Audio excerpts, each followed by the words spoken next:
Bonjour à tous et bienvenue sur Mosaïque. À la une aujourd'hui, 30 bougies pour l'Institut du droit local alsacien-mosellan. Un anniversaire célébré à Sarreguemines dans l'auditorium bondé du Casino des Faïenceries. Et pourtant, l'heure n'est pas à la fête, mais plutôt à l'inquiétude quant à l'avenir incertain du droit local. Explication détaillée tout à l'heure dans le JT. C'est l'un des thèmes de l'émission d'aujourd'hui. Voici le sommaire complet. Avec l'agglo, plus belle la vie. Au programme aujourd'hui sur Mosaïque, bosser coûte que coûte pour ne pas couler. C'est le principe des chantiers d'insertion de la casque. 100 jeunes en situation de marginalisation sociale ont intégré le service militaire volontaire à Montigny-lès-Metz. L'Institut du droit local alsacien-mosellan a fêté son 30e anniversaire à Sarreguemines. Des récompenses, comme s'il en pleuvait à l'agglo pour féliciter les lauréats de différents concours. Les ateliers de concertation concernant la révision du PLU de Sarreguemines ont commencé. Jean-Marie Pfefferkorn nous raconte la petite histoire des croix de Kalhausen. Des yeux et des objectifs, les photographes d'Irmingen proposent leur regard sur le monde. Et enfin, en dessert, Vincent Letzter du restaurant La Fleur de Sel à Sarralbe vous propose un sabayon à déguster sans fin. Et l'invité de la semaine, Jean-Marc Letulier, responsable du DU ETPE, me rejoindra tout à l'heure sur ce plateau pour parler de ce diplôme universitaire entrepreneur très petite entreprise. Mais d'abord, notre séquence replay. Il y a 2 ans, jour pour jour, Mosaïque filmait les essais de chargement sur le pont qui relie l'Europole 1 et l'Europole 2 en enjambant l'A4. Une formalité qui représentait la dernière étape du chantier. Regardez. Où que vous soyez, restez connecté avec votre entreprise. Pour les pros, la solution c'est le cloud ID Réseau. Après 7 mois de chantier, le pont est désormais terminé. Il ne restait qu'à réaliser les épreuves de chargement de l'ouvrage, procédure obligatoire avant sa mise en service. Au total, 8 camions de 26 tonnes placés au niveau des appuis du pont permettent de vérifier la déformation de l'ouvrage. Ce test grandeur nature s'est effectivement avéré n'être qu'une formalité. Le pont est désormais opérationnel, il ne reste plus qu'à pouvoir l'atteindre par la route. Les marchés annexes de raccordement de l'ouvrage aux voiries existantes sont lancés. L'ensemble devrait être terminé au printemps. Et ce pont est évidemment aujourd'hui accessible. Il permet de rejoindre l'Europole 2 où s'est déjà implantée une première entreprise, la société Rucon. C'est moins rose côté ciel. Regardez les prévisions de Météo France pour demain présentées par Sandrine Serbino. 7,6% des accidents du quotidien ont pour origine l'activité domestique. Assurance accident de la vie, la sécurité par tous les temps. Bonjour tout le monde, pour demain il fera humide et gris. Une perturbation s'attarde sur nos régions et occasionnera des pluies passagères. Le soleil lui brillera par son absence. Côté température, les minimales iront de 6 à 8 degrés, les maximales de 9 à 12 degrés. Demain jeudi 22 octobre, nous fêtons les Élodies. Le soleil nous accompagnera de 8h03 à 18h28. Le mercredi, c'est le jour des enfants, même pendant les vacances. Et aujourd'hui, nous leur avons demandé, c'est quoi le courage ?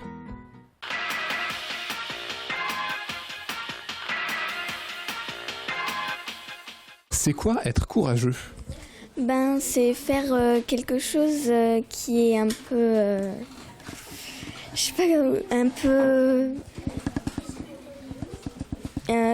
quelque chose qu'on a peur de faire ça, et c'est ça être courageux. Et toi, tu es quelqu'un de courageux ? Un peu, ça dépend.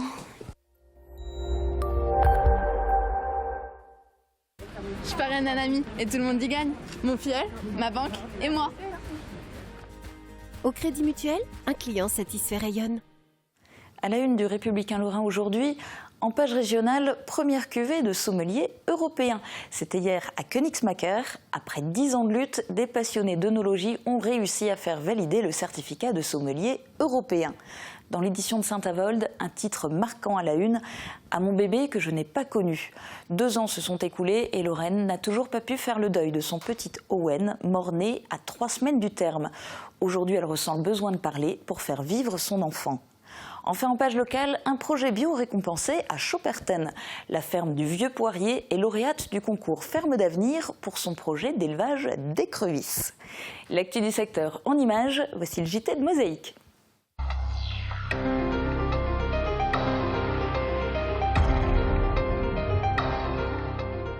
Si le droit local alsacien-mosellan date de 1919, son institut n'a lui été créé qu'en 1985. 30 ans seulement, 30 ans déjà, et un anniversaire célébré lundi après-midi à Sarreguemines sous forme de table ronde. Reportage. C'est un anniversaire certes, mais ne cherchez pas les bougies. L'Institut du droit local alsacien-mosellan a plutôt allumé les micros pour donner de la voix et tirer la sonnette d'alarme. Et en guise de cadeau d'anniversaire, une signature, l'engagement noir sur blanc des présidents des 3 départements concernés par le droit local, Moselle, Bas-Rhin et Haut-Rhin. Cet engagement envers une déclaration commune, une feuille de route en quelque sorte, c'est une illustration du consensus politique auquel appelle l'Institut du droit local. Absolument, si le droit local devient une pomme de discorde entre la droite et la gauche, la Moselle et l'Alsace, les différents territoires et les différentes opinions. Alors là, je crois que ce sera très difficile parce que ceux qui ne veulent pas du droit local en profiteront pour accélérer sa disparition. Le droit local comprend différents aspects, culte, livre foncier, association, droit du travail, etc. L'un des aspects qui semble le plus sur la sellette aujourd'hui, c'est le régime local d'assurance maladie. Le droit, c'est un corps vivant. Un corps qui n'évolue pas, une vie qui n'évolue pas, est destiné à mourir. Et j'ai peur que si nous ne faisons pas preuve d'inventivité, eh bien le régime local, s'il devait rester en l'état, serait destiné à disparaître. Actuellement, il y a un problème immédiat qui se pose pour le régime local d'assurance maladie parce qu'un autre système de complémentaire santé est en train de se mettre en place. Et si l'on n'arrive pas à harmoniser le droit local de l'assurance maladie avec ce nouveau système, eh bien effectivement, il y a une menace. Tous les regards se tournent désormais vers la commission du droit local d'Alsace-Moselle. Instaurée pour 5 ans par arrêté ministériel en date du 27 juin 2014, elle a pour mission de moderniser le droit local et de rendre des avis au gouvernement. Plus nous serons unis, plus on se respectera dans nos divergences, plus on arrivera à convaincre les pouvoirs en place, les ministres en place, pour aller chaque fois plus loin. Que faire quand on est malheureusement sans emploi durant une longue période?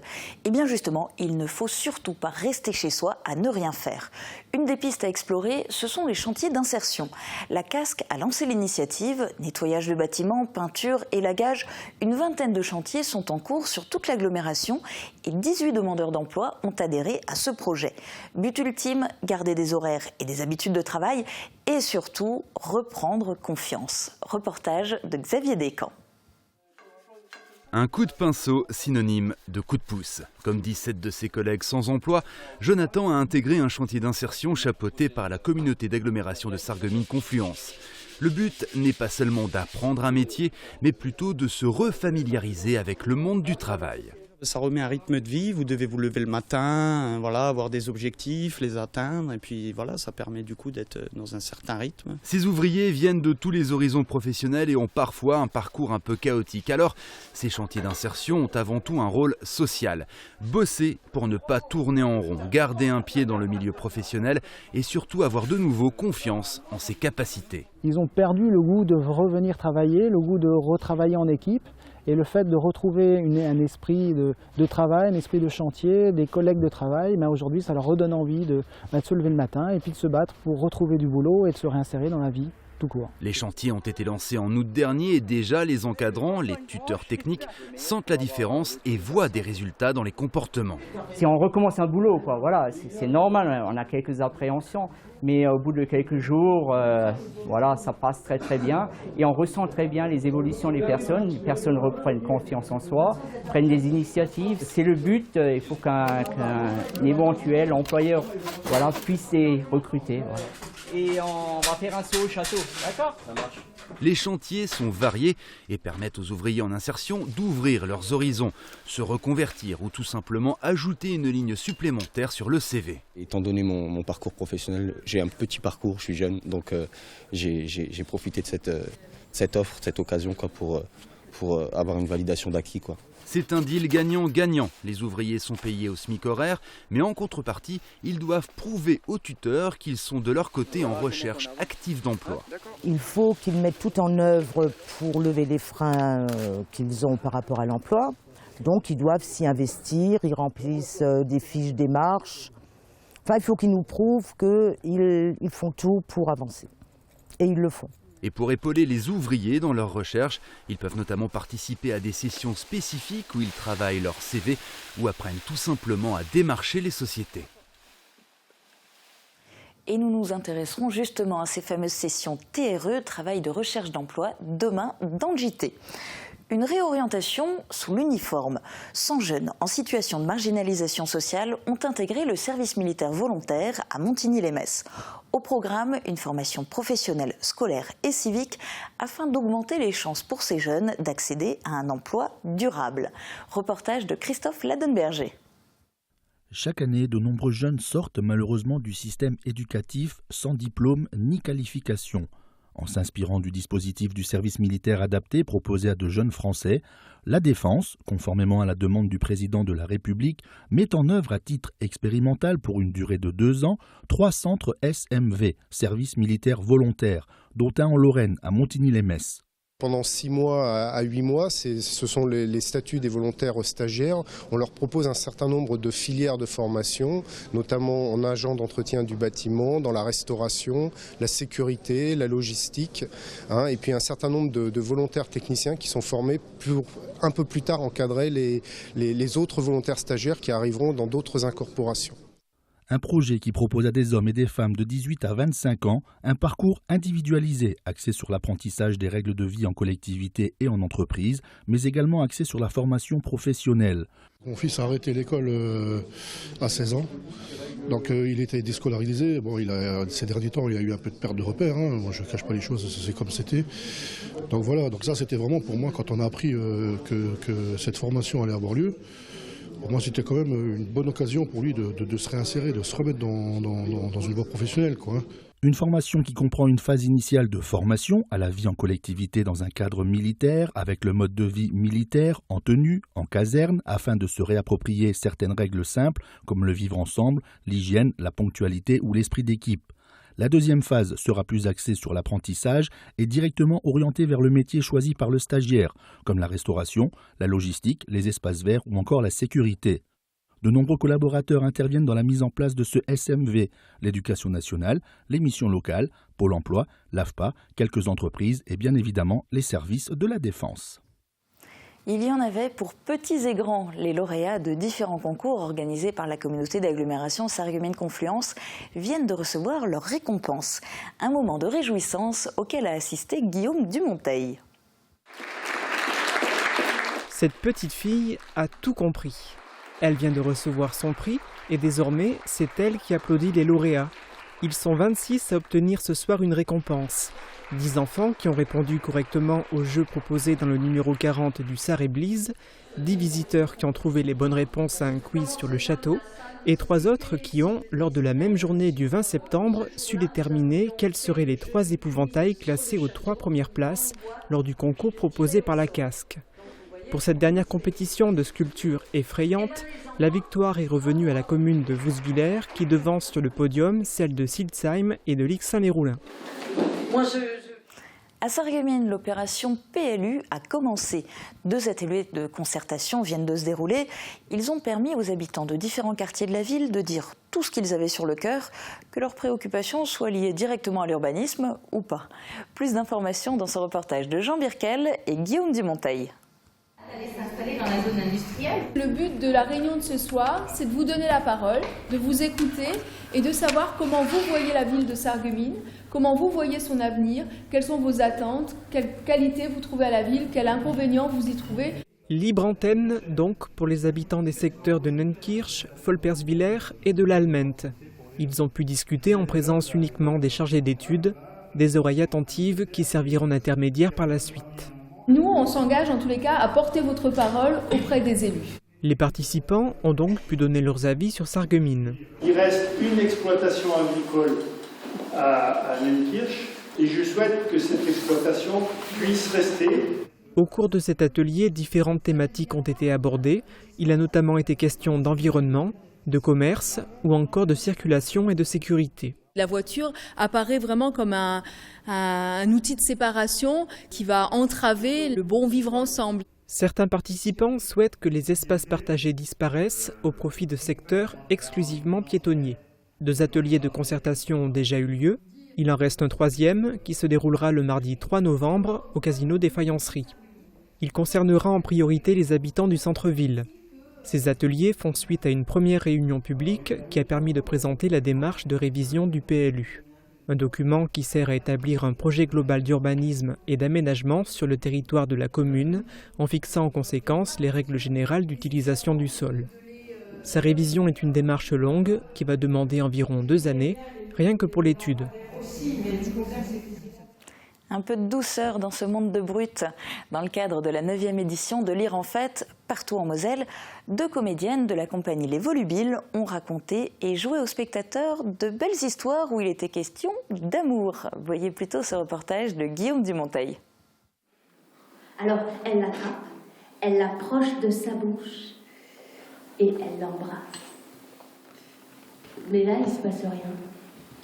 Il y a juste le crapaud qui saute de sa main et tout en bondissant dans la forêt, il lui dit « Rap, rap ». Bon, on embrassait beaucoup des crapauds avant de trouver le prince charmant. Et oui, l'amour peut jouer bien des tours. Et dans n'importe quel univers, aussi bien en forêt que dans un décor de western. Le public qui écoutait Anne-Lise Vaumassel et Barbara Glay a pu s'en rendre compte. D'un coup dans le spectacle, l'amour transportait les personnages du combat au partage et vice-versa. Indomptable sentiment que celui-là.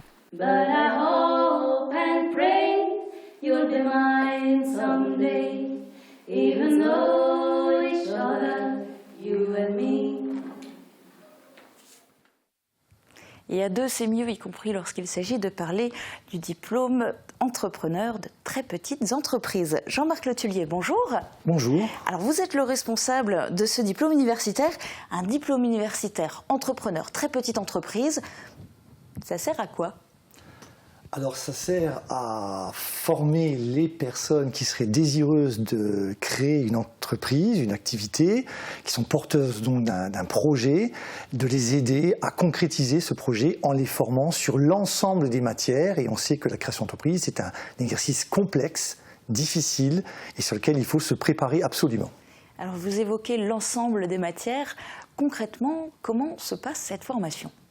Alors, elle se passe sur un volume d'environ 300 heures de formation, sur une période de 4-5 mois, sur lequel il y aura 2 temps. Il y aura un temps à l'IUT de Moselle-Est pour former les gens sur les différentes matières qui composent la maquette de ce diplôme, et un temps sur le terrain pour que les personnes puissent déjà mener concrètement des démarches, puisque la création d'entreprise, elle ne se fait pas que entre les murs de la formation, mais également sur le terrain. Alors, au niveau de la formation, ça se passe dans l'antenne sarregueminoise de l'IUT de Moselle-Est. Quels sont les critères pour intégrer cette formation ? Il faut-il déjà avoir une idée précise, un projet concret de création ou de reprise d'entreprise ? Alors, la première chose qu'il faut dire, c'est qu'il n'y a pas de condition d'âge ni de diplôme pour entrer dans cette formation. C'est quelque chose. C'est rare. C'est très très rare, surtout à l'université où le fameux sésame, c'est le baccalauréat, et sans celui-ci, on ne peut pas rentrer sur un diplôme d'enseignement supérieur. C'est le cas, on a réussi ce tour de force, et nous allons simplement nous sélectionner les dossiers sur la capacité des personnes à ce qu'on jugera de mener à bien, d'être suffisamment solides, suffisamment motivés pour porter leur idée jusqu'au bout. Ensuite, il faudra bien sûr qu'il y ait une idée déjà identifiée, mais sur laquelle on n'exigera pas qu'elle soit déjà développée. On ne va pas être créaticide, on ne va pas préjuger, une simple idée à peine déjà posée sur le papier, et on va permettre pendant la formation de développer cette idée, de la faire mûrir, et jusqu'à aller à la création d'activités si possible. Est-ce qu'il y avait une forte demande ? Pourquoi avoir créé SDU ? Qui en est à l'origine ? Qui le finance ? Expliquez-nous tout. Alors, nous portons déjà à l'IUT de Moselle-Est un diplôme qui s'appelle donc licence professionnelle entrepreneuriat, d'accord, management des petites et moyennes organisations, et on connaît maintenant bien le tissu de la Moselle-Est. Il est très riche, et il est très riche en personnes qui souhaiteraient revenir à l'emploi ou qui sont déjà dans un emploi, mais qui souhaiteraient créer leur propre activité. Souvent, ils ne sont pas bien formés, ils sentent qu'ils ont quelques freins, ils connaissent bien leur métier d'origine, ils ont l'envie, mais ils savent que ça va être difficile, ils n'ont pas de formation ni en management, ni en gestion. Donc il y avait un vide au niveau de la Lorraine, et ce diplôme est unique en Lorraine et permet d'accompagner sur une durée relativement courte, 4-5 mois, pour permettre à ces personnes-là de tester leur idée, de voir si elle est viable, de créer un business plan et, si possible, de créer à terme leur activité. Et pour ces porteurs de projets, est-ce que la formation est gratuite ? Alors, nous avons souhaité que cette formation soit gratuite, je pense que c'est important. La personne doit pouvoir se concentrer sur son activité et sur son projet. Donc ce sera donc un dispositif d'offre de formation individualisée d'aide à la création d'entreprise mise en place par la région Lorraine. Mais nous avons également le soutien inconditionnel de la communauté d'agglomération de communes de Sarreguemines-Confluence qui a déjà aidé l'année dernière à la première session et qui nous renouvelle son aide de manière inconditionnelle sur un diplôme dont elle juge la pertinence remarquable. Alors justement, là c'est la deuxième session qui va commencer. La première session, ça s'est passé comment? Que sont devenus les porteurs de projets de la première session? Alors la première session s'est très bien passée. Alors c'est vrai que c'était un coup d'essai, nouveau diplôme, nouvelle maquette, diplôme unique dans le panorama de l'offre de formation de l'Université de Lorraine. La formation s'est très bien passée. On a accueilli une quinzaine d'étudiants porteurs de projets. 9 ont été jusqu'à la soutenance du diplôme à la sortie. 6 ont été diplômés et 4 d'entre eux ont très rapidement intégré les structures d'accompagnement qui existent sur le territoire pour aider les porteurs de projets à ensuite concrétiser leur projet dans les quelques semaines ou mois qui ont suivi la fin de la formation. Donc c'est porteur. Merci beaucoup pour ces précisions. Et puis on rappelle donc que pour s'inscrire, il faut retourner avant le 7 novembre à un dossier de candidature que vous trouverez sur le site internet de l'IUT de Moselle-Est. Et c'est pour démarrer le 1er décembre. Merci beaucoup. La suite de l'émission dans un instant.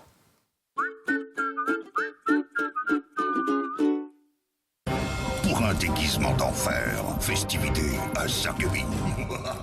Pour Halloween, Festivité vous propose un grand choix de costumes, de décorations et d'accessoires indispensables. Festivité déguise aussi vos yeux avec des lentilles fantaisie. Festivité, zone commerciale de Sarreguemines, derrière Jouet Club. Festivité vous souhaite un terrible Halloween.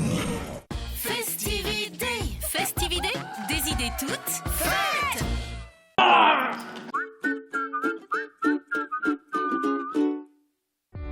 150 véhicules à votre service.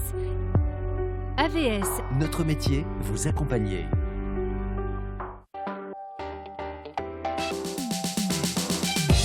Mais bien sûr qu'on les aime, nos voisins. Et qui aime bien, châtie bien. Demain, notre joyeuse équipe de plate-bande titille gentiment Allemands, Suisses, Luxembourgeois et autres. Souriez, vous êtes sur Mosaïque.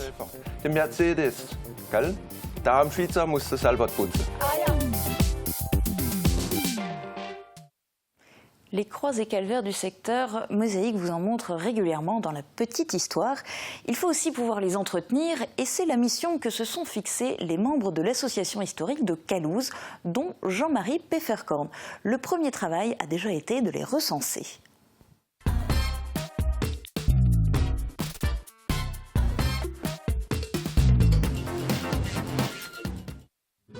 Petit morceau d'histoire, monument du patrimoine, les calvaires et croix de chemin de Calhausen sont une trentaine à ponctuer les rues et les champs de la commune. C'est les gens du village qui ont fait ériger ces croix et calvaires pour remercier Dieu ou pour diverses raisons, quoi. Et puis il y en a beaucoup qui sont faits sur les chemins des champs, qui mènent vers les champs. Donc on a fait le tour et puis on a vu que en général les croix sont bien entretenues, mais bon sur les croix qui sont un peu réparties un peu à l'extérieur du village, on en a trouvé 8 qui étaient un petit peu envahies par les ronces, les poussailles et les hautes herbes. Donc on a décidé de faire le nettoyage un petit peu. Chacune a son histoire et mérite qu'on s'arrête un moment. Peut-être verra-t-on un jour naître un sentier des croix de Kalhausen, tout comme à Sarralbe.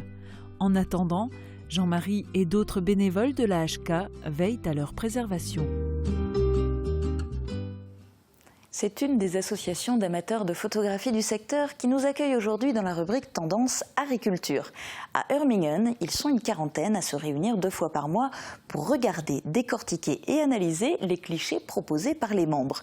Dimanche et lundi, c'est une sélection de leurs meilleures photographies qu'ils proposaient au public. L'occasion de faire le point sur cette passion pour l'image fixe avec Claude Munch, président de l'association. Avec Virch Menuiserie, votre maison devient tendance.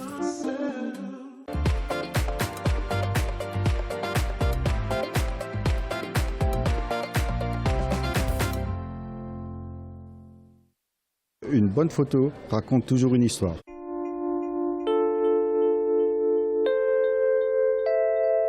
À partir du moment où le lecteur il arrive à comprendre l'histoire, déjà il y a déjà un bon travail de fait. Si après il peut l'interpréter à sa façon, parce que c'est une autre façon d'avoir une histoire, c'est que la photo elle a un sens. Si la personne ne comprend pas, c'est qu'il y a un problème ou dans le cadrage, ou dans la présentation, ou dans la mise en forme générale. Ça s'apprend. Nous prenons tous les niveaux. Et c'est important parce que s'il n'y a que des experts, il y a presque plus de discussion puisqu'ils vont être un peu plus orientés sur des choix créatifs. Donc c'est bien aussi de faire rentrer des gens qui sont débutants. Et nous traitons un thème tous les 2 mois. Et ce thème est exclusivement dédié à travailler le coup d'œil, à voir un peu qu'est-ce qui se passe, comment on raconte une histoire. Et surtout, on est en concurrence avec tous les autres membres qui sont autour de la table. Donc c'est un vrai challenge. Quand on est autour d'une table, que quelqu'un dit c'est une super photo, et de l'autre côté, quelqu'un dit ah non, elle est vraiment pas bien. C'est là que ça devient intéressant d'avoir tous ces avis qui convergent et pour finalement donner un avis juste, qualitatif au niveau de quelques informations techniques à modifier. Et on dit souvent à la maison, regarde là encore une fois, est-ce que les critiques tu vas commencer à les voir et pas? Si tu les vois, c'est que ta photo, quelque part, elle n'est pas bonne et il faut reconsidérer la chose. Donc, on progresse et quand on progresse, quand 2-3 séances après, on ramène une photo et que quelqu'un dit « Ah ben là, voilà, ça, t'as pas fait la même erreur que la dernière fois, c'est bien ». C'est valorisant. Par contre, si tu n'es pas d'accord, nous on dit carrément ça doit être une photo d'expo puisque c'est une photo un peu controverse, donc une photo qui donne un avis différent.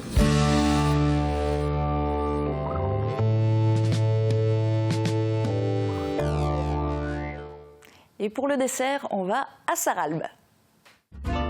Original et de qualité, les cuisines Aviva présentent entrée plat dessert. Aviva, la cuisine qui vous va.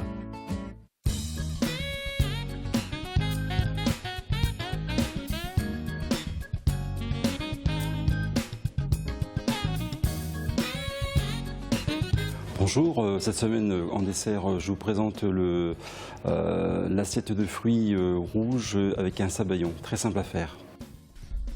Sabayon, encore une de ces douceurs importées d'Italie. Le procédé est simple mais délicat.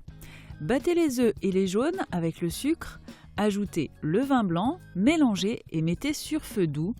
Au fouet, battez en continu pendant toute la cuisson. Il faut que le mélange gonfle de moitié et qu'il blanchisse.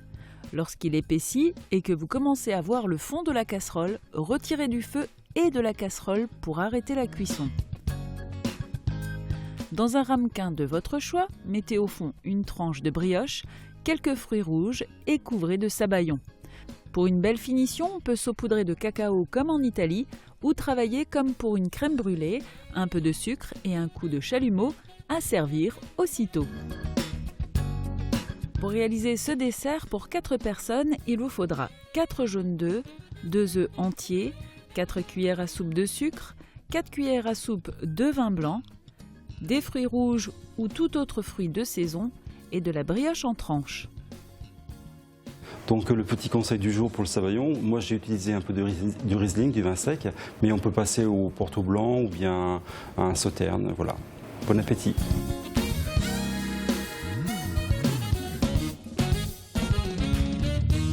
Déguster sans fin. Très bonne journée à tous, à demain.